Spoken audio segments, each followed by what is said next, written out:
would you give them any tips about like how to maybe not drive the car off a cliff? Well, this is a global problem, and probably the only way through it is to start looking at electricity as not a commodity that you charge per megawatt hour.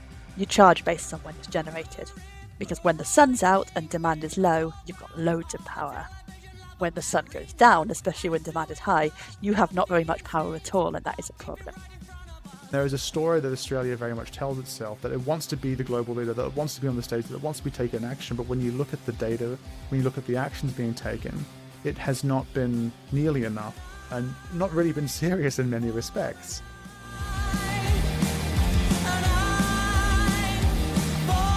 From grid collapse to grid escape, what happens when one of the most debt-laden energy systems meets the cheapest solar panels in history? Jenny Chase has spent nearly 20 years watching solar markets evolve with BNEF, and this year she's been watching Pakistan as well as last year, and it's become one of the perhaps unlikely champions of solar, both for utility and for behind the meter, which is really interesting, on rooftops. So she and her team went to the extreme of actually using satellites to look at rooftops to solve a mystery about what was really happening in the energy economy in Pakistan. Jenny Chase, thank you so much for coming back on Wicked Problems.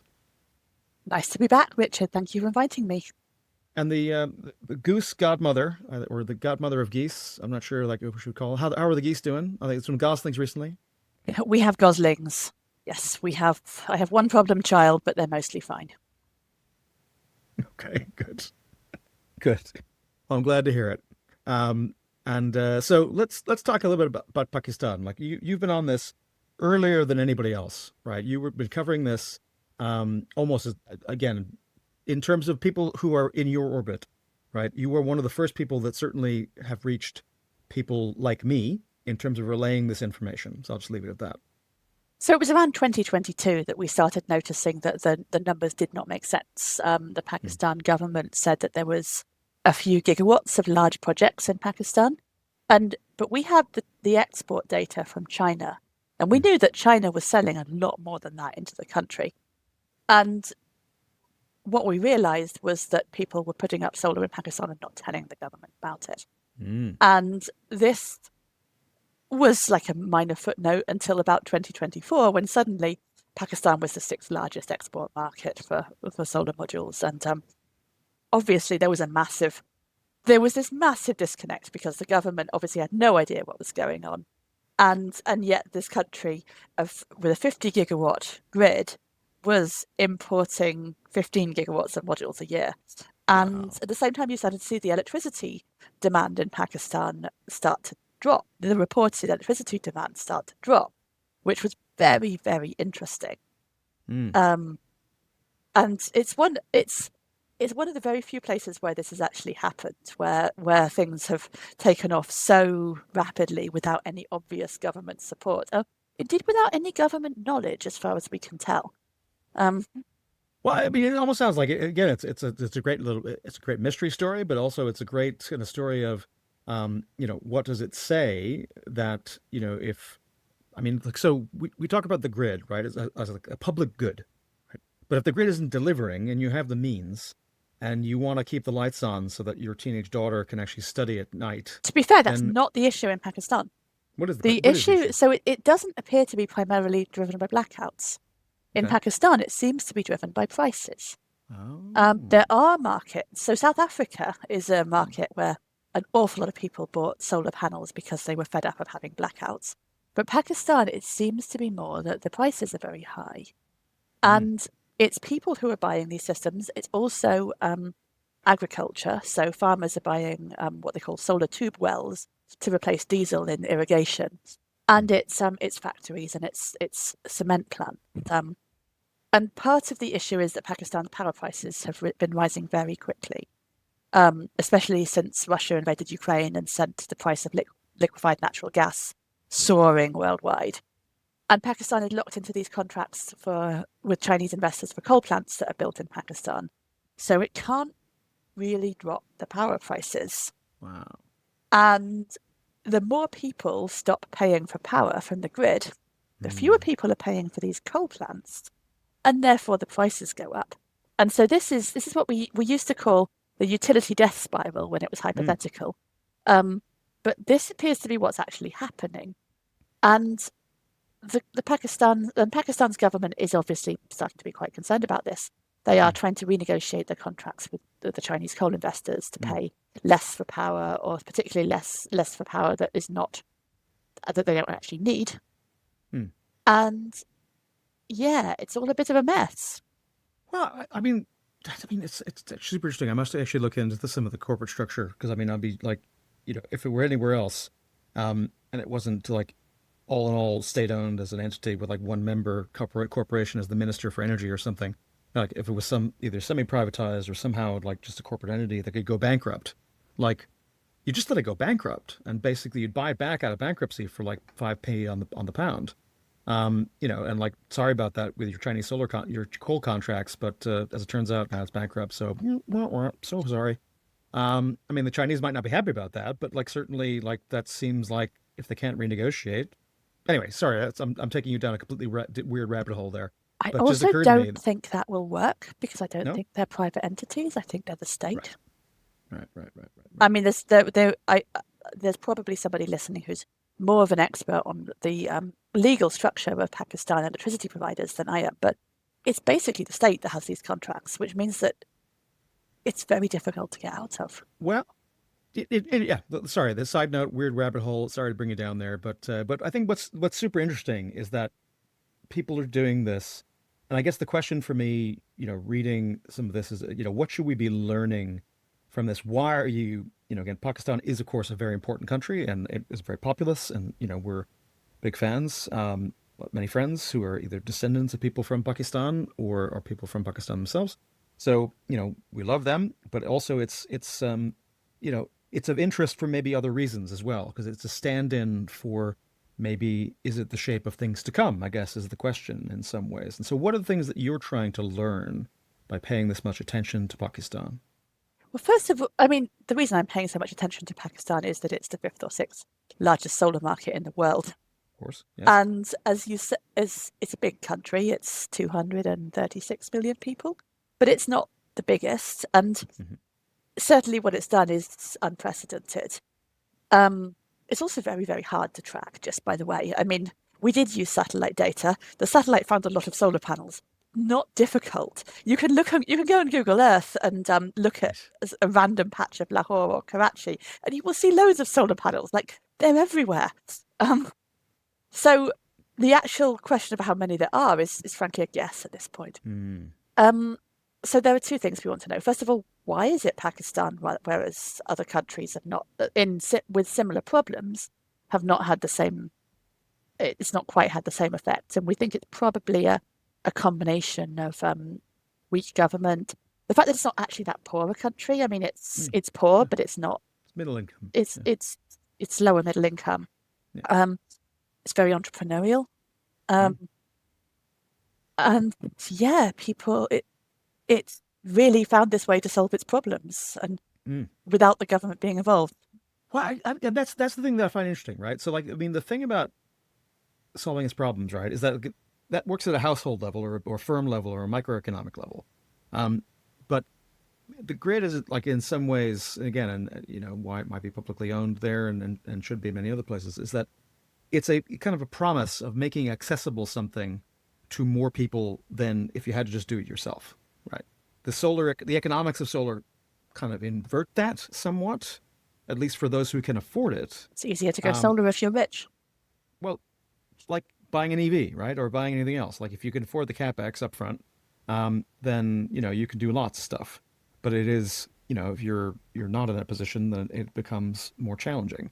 So I guess, I guess at scale, are you kind of like waiting to see or watching to see whether or not, this utility death spiral thing, winds up upending some of the assumptions we've had about kind of the economics of grids and power, generation and distribution generally over the last 100 years?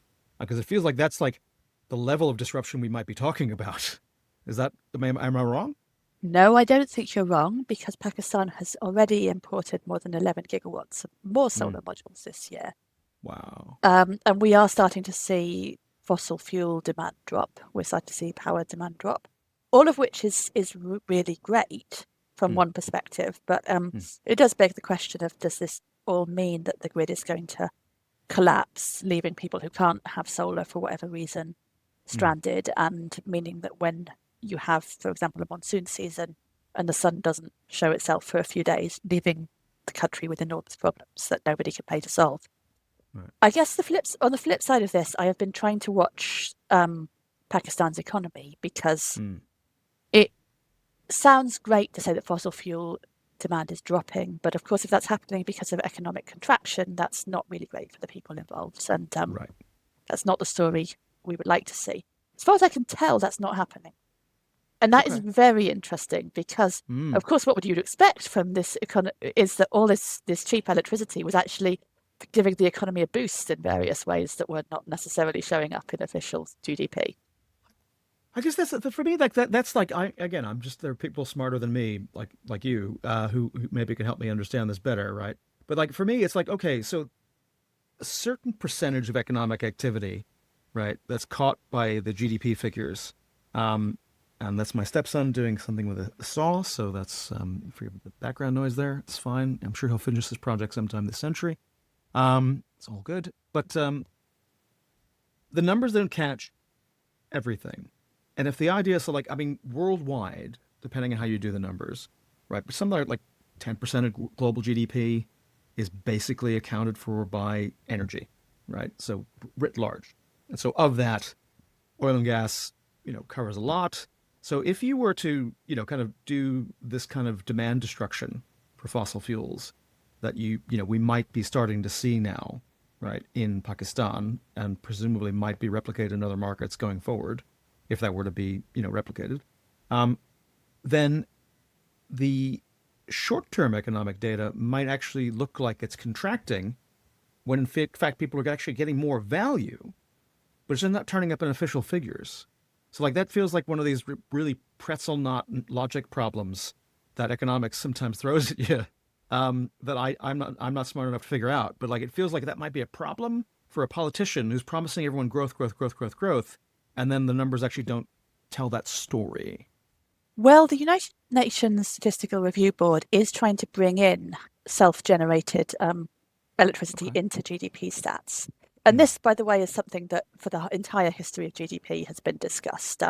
So the apparent economic size of Nigeria apparently really expanded when they brought Nollywood into the GDP stats. So sometimes the reasons why GDP appears to go up and down is very much to do with what's included. But yes, on paper, so for one thing, I think it'd be very difficult to get a good estimate of how much self-generated electricity there is in a country like Pakistan, because I have no idea. I mean, I have probably a better idea than anyone else how much solar is going into Pakistan, and it's still not. My estimate is not very good. So I wish them luck, and I hope this happens, because people do make a big fuss about GDP. Yeah. And I guess, is there, I mean, it's just on the, just a little adjacent to the GDP question is on batteries. So like in terms of storage, again, I know it's not your beat particularly, but obviously the pairing of solar and battery has become like wine and cheese over the last few years, in the sense that like you really, or peanut butter and jelly or whatever, you really wouldn't want one without the other necessarily.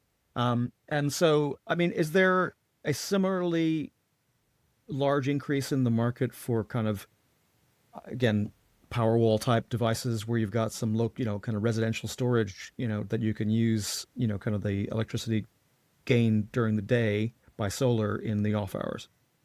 So I've been looking for good data on this in the export statistics. It's a little bit inconclusive as far as I could find it. There definitely are batteries going into Pakistan. They even show an uptick this year, but it's not quite as dramatic. But then that might be what you expect. If the grid already works, then people and businesses may initially be installing solar to cover their daytime demand and then paying for power at night. If the grid takes measures to stop this happening, for example, by charging much higher prices at night, or perhaps by having blackouts, then we will see increased battery uptake. And I think this is probably something that will happen. But right now, Pakistan does not have particularly sophisticated billing measures for its electricity. Right. And so with that, I mean, like Pakistan is like you say, they might be looking at different tariffs. They might be looking at changing the tariffs on net metering in terms of feed-in tariffs, like some of the solar, because again, that's you could imagine that's broken now completely. Oh yeah, feed-in tariffs are something that we don't do anymore. Right. But import taxes, the tariffs, everything else we're talking about. I mean, is there any model for how to actually manage this? If they're going through something that seems like it's unprecedented in terms of its scale and speed, is there? I mean, again, I don't want to put you in the position of advising the Pakistani government, but like if you were, would you give them any tips about like how to maybe not drive the car off a cliff? Well, this is a global problem. And probably the only way through it is to start looking at electricity as not a commodity that you charge per megawatt hour. You charge based on when it's generated. Because when the sun's out and demand is low, you've got loads of power. When the sun goes down, especially when demand is high, you have not very much power at all, and that is a problem. And even if you have a lot of batteries, enough to cycle every day, then if you have a monsoon week or a week without much sun for some reason, your power price ought to spike. You need to be encouraging people to save electricity. And so I think that pretty much everywhere we're going to see much more sophisticated time of use power tariffs that push people and businesses to shift their demand towards the middle of the day when it can come straight off the panels and cut their demand later on. Right. I think that's, I mean, again, I might be making this up, but I feel like I heard this was part of this insane package that Octopus and BYD were offering here in the UK, where basically it's essentially kind of technically all you can eat, but like a flat rate for the car, a BYD EV, plus the electricity, plus the charger, the lease for the car, obviously. And then basically, but in return, you get, you have to sign up to basically have everything be, up to demand management at their end, so that, it eases demand, and therefore they're going to take advantage of the most attractive pricing based on where they're buying wholesale. But it was, so yeah, I mean, the idea that like a forcing mechanism to get people to agree to do that, price is usually a pretty good one. I mean, so getting people to do that feels like that might happen. So like, what are final question? Because I, appreciate your time here, and I know you've got other things going on. So you mentioned it's a global problem, right? What are there other territories, other countries that we might be looking at as the next wave? Where are you? Where's like your next markets that you might be looking at? Who may be following a different pattern, but having other characteristics that you're keeping an eye on? Well, I'm watching all the European markets for more evidence of time of use tariffs, and but things are a lot more organized in Europe, so it's not going to look like Pakistan. I'm also watching Nigeria, which also, so Nigeria has approximately 50 gigawatts of off-grid generators, and only about 15 gigawatts of on-grid power capacity. And the government is trying, it's going back and forth a bit, but it's definitely trying to cut subsidies on gasoline and diesel that run these generators. So we are seeing increased uptake of solar without any direct subsidies. It's not nearly as fast as Pakistan, but it's definitely a place to watch, because you've got financing companies that will lend you money to have your solar systems up and take their return on what you would have otherwise paid on gasoline. Right. And yeah, it's another big country that is not entirely poor, where there are rich people. Sure. But it's not taken off like Pakistan yet. Okay. Well, that's very interesting to watch. And look, so now that you might be going on leave pretty soon, but where can people keep an eye on your work? Well, they can subscribe to Bloomberg NEF, and They should. my team will be working while I'm having a baby. Um, I'm on Blue Sky and Mastodon, and I will attempt to stay in touch with the industry for the next 4 months. Well, we will definitely put links into some of those in the show notes, although we wouldn't want people to necessarily bother you while you're hopefully having a lovely and fulfilling time. They can bother me, I just 4 won't know months. anything. Well, Jenny Chase of BNF, I'm so grateful you could make time for this, and we wish you the best for your upcoming event and the 4 months that hopefully will go smoothly. And we wish you the best to get as much sleep as you can. Thank you, Richard.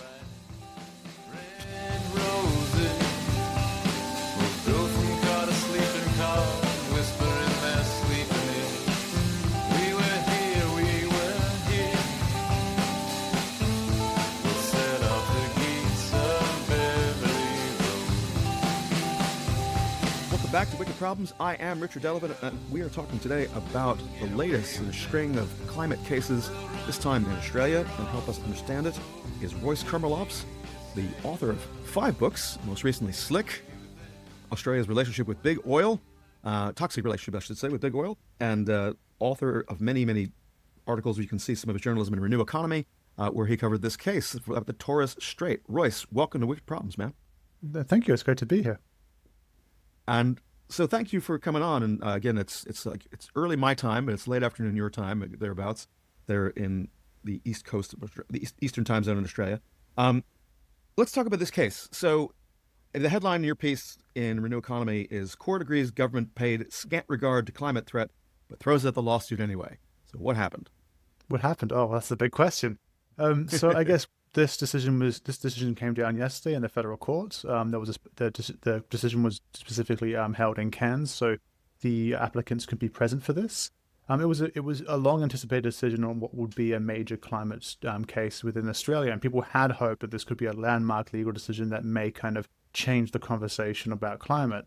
What we end up getting was a very interesting decision where the applicants, which I can talk about who they were and how this came to be in a second, but essentially what we had was the applicants won on the facts but lost on the law. So we had a judge in the federal court say that climate change is an existential threat, say that he accepted the science that he was presented, accepted the expert testimony, said that this is a very bad problem, that this is something that we need to deal with, but said that on the state of the current law in Australia, particularly around negligence, he could not do anything to intervene in this stage.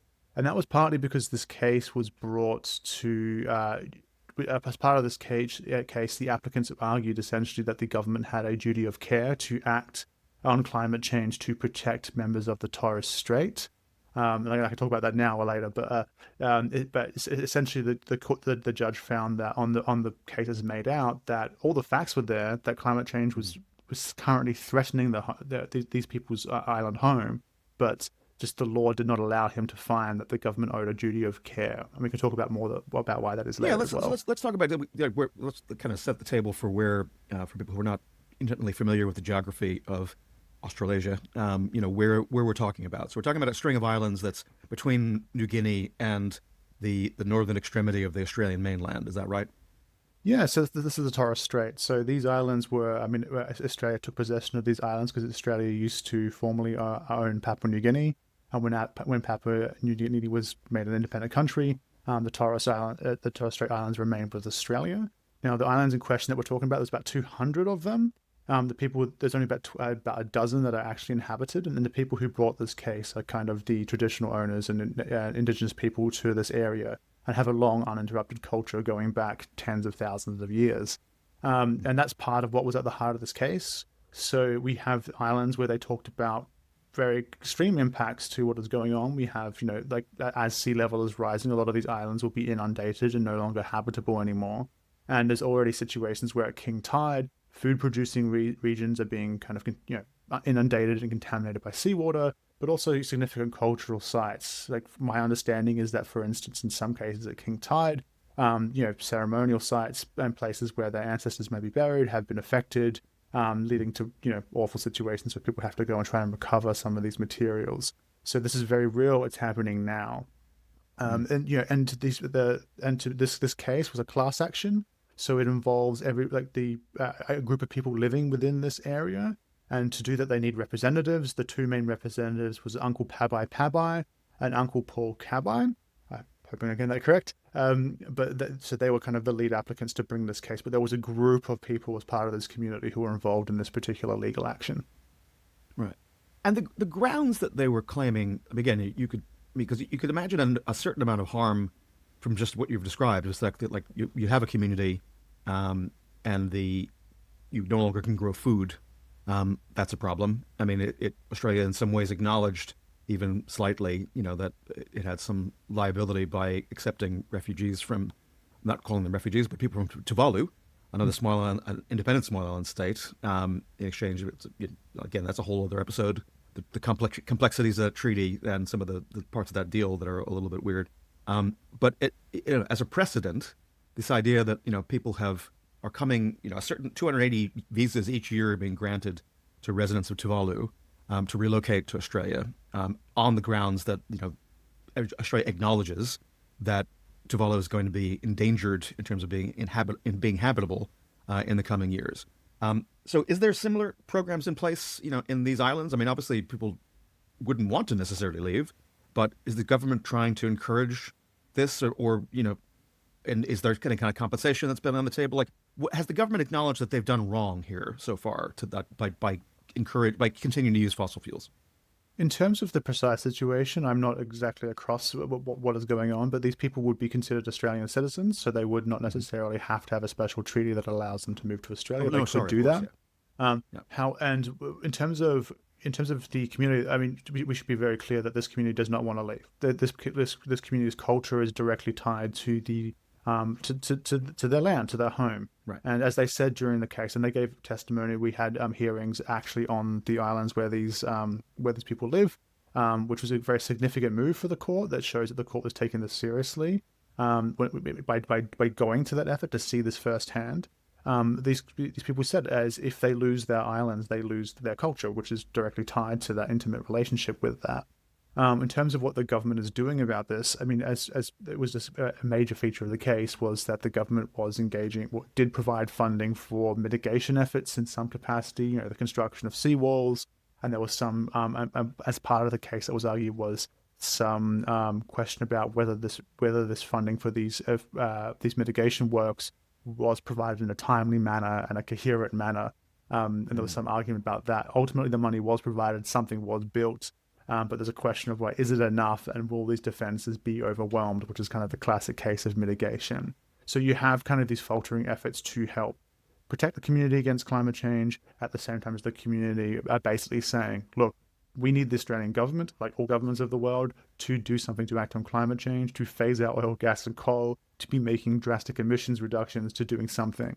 And at the heart of the case was a claim or an allegation that the Australian government was not doing enough. And specifically that it owed a duty of care to these people. I'm not quite across the legal specifics of this, but I believe it involves a treaty that Australia signed when it took possession of these islands, and so there was something that leveraged that. But I don't quite understand. As I'm not a lawyer, I don't quite understand the intricacies of those sorts of arrangements. But I guess its significance is, kind of looms large both in Australia and worldwide, in the sense that you can imagine this kind of case happening over and over and over and over again all around the world, in the sense that communities who, do remain committed to the land that they're on, of their ancestors, that they, should be able to continue to enjoy that relationship, to be able to be in that relationship. In some cases, they consider to be a sacred relationship, with their land. And that the idea that governments have, there's a duty to do more, is where the argument might fall. And I guess in this case, so the government was claiming that, I guess we've done enough, so go away. Was that basically the government's kind of response to the claim? Well, we should also be saying, you're right as well. These cases, similar cases are playing out across the world right now. Within Australia, there was also a very similar case, which in a slightly different context, where a group of young people sued the government alleging a duty of care about the opening of a new coal mine. And that was the Sharma decision. They ultimately lost because the court found that there was no duty of care that the government owed on appeal. And it was very disappointing for people in the climate movement because it was also seen as a landmark decision at the time as well. And so in this case, the government was essentially arguing, well, there's no duty of care, as it was defending the case. But this is where, I guess, this is where we get if we get down to actual decision on what happened and how it was explained, how this is framed is very important. The way this has been reported it has tended to focus on the loss of this decision, that this indigenous group lost in court, that no duty of care was found, that this is a very disappointing result for both the community and kind of the broader climate movement who was hoping for something else. But what is crucial about this decision, and I think that is my cat in the background. He is being up to mischief. I'm sure he'll make an appearance at some point. But what is being missed? It's coming. 4 legs good, 2 legs bad. But yes, so in the focus on the legal aspect and this failure to establish a duty of care, what is being missed is that the judge, when they handed down the decision of the federal court, was very explicit and very clear that climate change is an existential threat, and Australia is not doing enough. The court heard during hearings, I believe in Melbourne, from members of a task force that was instructed with providing input into the targets that Australia would take to Paris climate negotiations, and ultimately became the Paris Climate Agreement, that basically when they were setting those numbers, they looked at a 2015 report that barely touched on what the impacts of climate change would be, and that kind of informed the decision making. And the judge found that this was woefully inadequate. And so what this is actually a very powerful statement, because it's a recognition by a federal court judge in Australian law that Australia's approach to this has been woeful. And so this is actually this is where we can get to the broader legal implication of this. So going in, there had been hope, both from like legal analysts and the climate movement alike, that this could be a landmark legal decision, that this would change the game, so to speak, because by setting a new precedent that could then be used for other cases, by establishing a duty of care. Except that by arguing a negligence, that was quite a tough thing to do on the way the Australian law was founded. And so what we end up with is this kind of strange situation where the court explicitly has ruled that there is a problem here, there is an injustice, something has gone terribly, terribly wrong, but also the law, the specific area of law that was being litigated on, does not provide recourse. And so what that does is create an open legal question. A tension between kind of the reality on the ground, so to speak, and where the law is at, that is not going away, and that and given that the likelihood of this case to be appealed is likely to be addressed by a higher court, that then may force an alternative decision. A good comparison example to this is the Mabo decision in Australia. I'm not sure people were familiar with this, but Mabo was a very powerful decision in the early 90s that rewrote the foundation of Australian law. Essentially, before Mabo, the idea was Europeans turned up and there was no one living here, but that was obviously not true at all. And after Mabo, the court said, actually, we need to be honest that this was a mistake, this was wrong. We spent 20 years defending something that is not true. We need to reconfigure how we think about Australian law in that case, and that was the foundational case for that. And there is hope now that this case, Papai Pepe, may do the same for climate. Whether or not it will, I'm not sure. I'm not a lawyer. I'm not a legal analyst. But it is likely to be appealed, and a decision is likely to, I understand it's likely to be appealed, and we're likely to face another decision. So, but then we also need to be clear again as well that this is a very specific area of law that was being tested. There are other areas, there are other focuses, there are other types of litigations. While this was specifically focused on government and government action, and for what it's worth, Australian courts have been very reluctant and hesitant to dictate to Parliament what to do, because that starts to raise questions of democracy. Other cases worldwide have focused, for instance, on individual fossil fuel producers and their historical liability for the emissions they have created. We saw recently the case of RWE, the German kind of power company, the mega power company, went to court. That was similarly reported as a loss for the Peruvian farmer that sued them, but that situation was slightly different. In that situation, the farmer who sued this company in German courts won on the law. The German court said, well, no, actually, you can sue in German court. This company is historically responsible. We accept the evidence that climate change is happening and that the attribution shows that they were responsible for this much, but that particular case lost on the facts because the harm hadn't quite been caused yet, according to this judge. And yeah, and the problem, and again, we covered that case a little bit as well. And I think the other issue was that there was this idea that this guy's farm was endangered by a potential for glacial collapse, and the idea that it would somehow it would ruin his farmland, and possibly squash his house. And then lo and behold, 3 hours later, after the decision was handed down, the village of Blatten in Switzerland, a couple hundred miles south of where the decision was handed down, suffered a glacial lake collapse, which destroyed the village of Blatten. So it's like the planet's kind of giving you a little bit of a hint that maybe, maybe your odds are different than you think. I think nature bats last is the phrase, so it is, and we're on a clock, and that's kind of where the tension lies. But I think for a lot of people, the focus has been on the defeat aspect of this, and for a lot of also particularly reporters who may not be familiar with climate change or climate reporting, the instinct is to focus on the legal decision rather than the findings of fact. In the case of Pabai. However, I actually think, sorry, the cat, it's happening. We're here. Bring up the cat. There you go. What's the cat's name? I'm going to sit down. Come across. This is Behemoth. Behemoth. Ooh. He's named for the character in a Russian novel. The Behemoth is the Russian novel, The Master and Margarita. Behemoth is a friend of the devil who goes to Moscow and takes over the joint, and he apparently drinks and cracks sarcastic jokes and drinks and carries a little gun. So this is his inspiration. I like it. He will be around causing mischief, as his namesake entails. But the focus has been on the defeat rather than also the recognition that law takes time to change. Yes, incremental progress is a problem.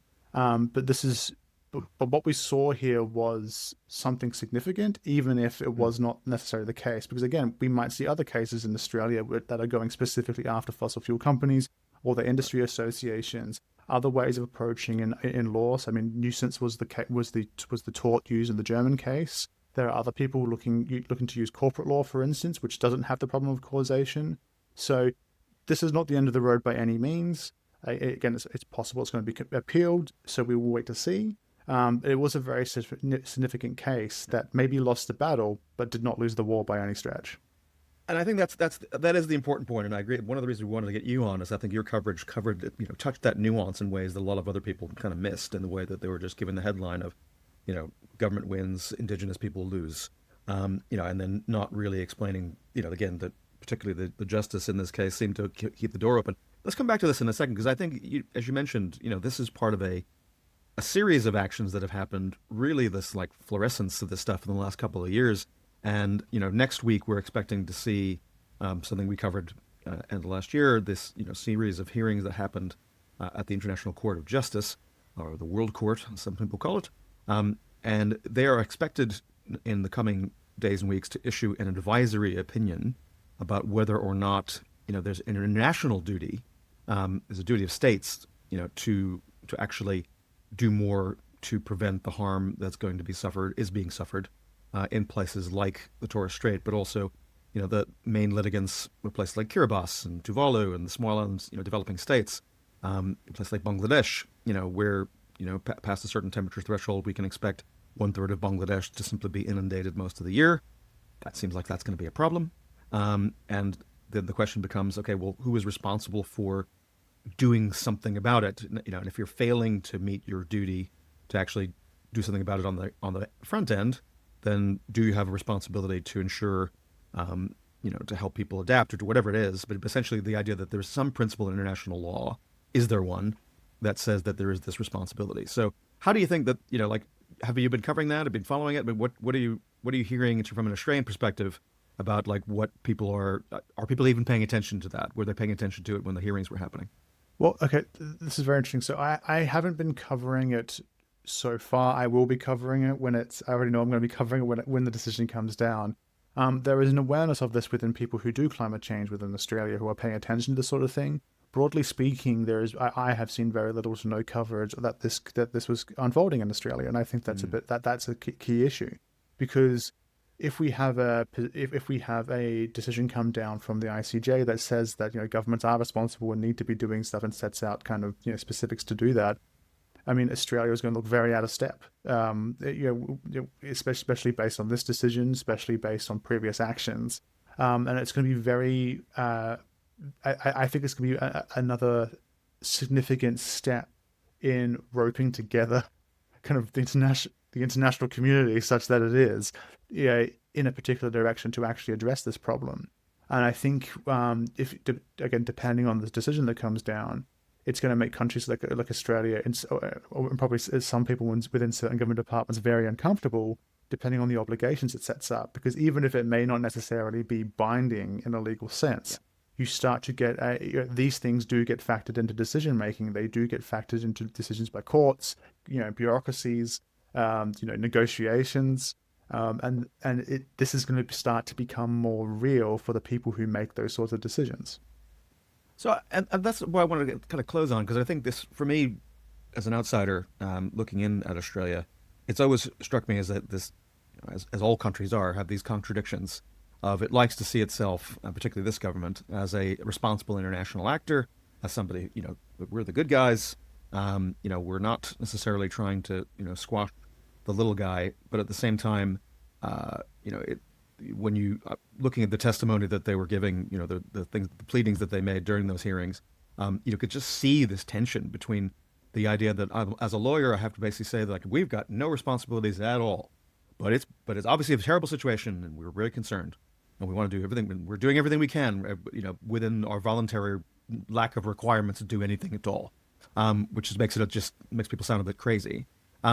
How do people there feel about how Australia's role in both being a producer and consumer of fossil fuels at some scale, versus their responsibility to again, I'm thinking about this Tuvalu stuff. I presume that was a big enough story in Australia. I mean, are people happy about this? Do they feel like we owe this to people, or that we therefore should be welcoming them?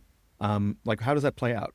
Well, these are all very good questions, but just to take a step back for a second, I think after the Pabai decision, what was very interesting, and something you touched on, was that we had a statement from the current government, from the Climate Change Minister and the Minister for Indigenous Australians, basically saying we are studying this decision, but also we're working to repair the damage caused by the previous 10 years of Conservative government in Australia. And I thought it was a very interesting statement for a number of reasons. One, I think that the Australian government and the bureaucracies that handle this will be very, very closely studying the text of this, because if you have a court saying you're doing, like, this is bad, that opens you up to liability in other areas, and so this may not have worked out for the applicants, but the next one might get you. The second thing is, I think we need to understand that Australia in the last decade had 10 years of Conservative government that was very hostile to the notion of international action on climate change in many respects. Although a conservative government did sign us up to the Paris Climate Agreement. Prior to that, we had a period where Australia was attempting to be part of, was attempting to kind of lead on this issue. And then prior to that, we had another conservative government that essentially, did not ratify the Kyoto Protocol, and was very close with industry and was very aligned on kind of the, in terms of, and very, how should we say, skeptical about the science of climate change, and was willing to say so publicly. So we've had this kind of, what's a good word for it, dichotomy, kind of a pendulum swing for the last 2 decades that has not been helpful, not been conducive. And there is a story that Australia very much tells itself, that it wants to be the global leader, that it wants to be on the stage, that it wants to be taking action. But when you look at the data, when you look at the actions being taken, it has not been nearly enough, not been as significant as enough, and not really been serious in many respects. And some of this, much of this is to do with domestic internal politics and how it's playing out.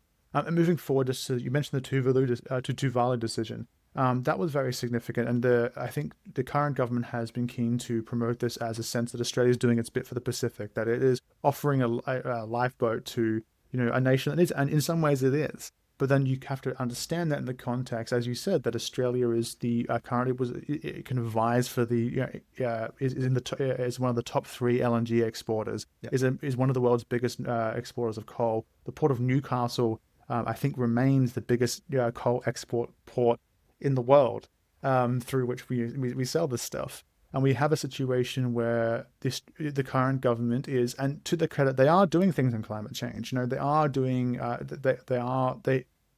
this current leadership, we have seen policies introduced in an effort to do everything from data sharing at one end to encouraging transition by making home batteries cheaper, by doing EVs, by doing solar panels. We have seen that. It's just that the question is, are we going far enough? And Australia is also trying to do that at the same time. It is trying to export a massive amount of gas. So we have this kind of, again, we have this sense of, is the urgency really recognized? Is our leadership meeting the moment? And that is currently playing out in our politics now. People are arguing about that, and some people will say they're disappointed. Some people will say that they're, that they think that they're happy at least something is happening. But I think overwhelmingly there is a sense that, and we see this reflected in polls, and we see this reflected the last election. There is a sense that people want the government to act on climate change. They want the government to do things about these. They want they want someone to take a position. And ultimately, we are working towards phasing out oil, gas, and coal. But so far, despite public opinion being in favor of action on climate change and us knowing where we need to go, the political leadership has so far been more concerned about what they think the public will authorize and not scaring anyone, essentially. And this is also in the context of a country with a very deep, very aggressive, very wealthy resources sector that has and can run campaigns that kill governments. And a certain media baron having gotten a start there that has always some friendly outlets to help make that happen. Well, Royce Kurmelovsus, thank you so much for taking the time. Author of Slick, Australia's Toxic Relationship with Big Oil, writing in Renew Economy on this Torres Strait piece. Where else can people find your work, Royce?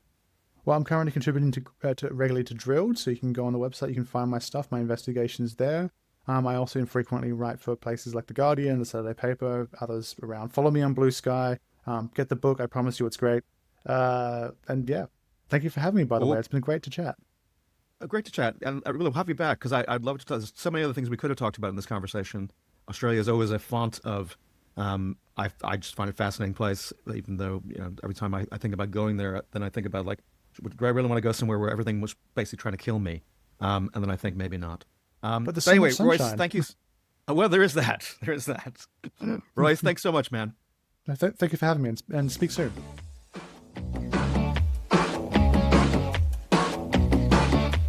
People wasting away in paradise, going backwards once in a while, taking your time, give it a try. What do you believe? What do you believe? What do you believe is true? And nothing they say makes a difference this way. Nothing they say will do. You take all the trouble that you can afford, at least you won't have time to be born. At least you won't have time to be born. Oh, the power and the passion. Oh, the temper of the time. Oh, the power and the passion. Sometimes you got to take the hardest line.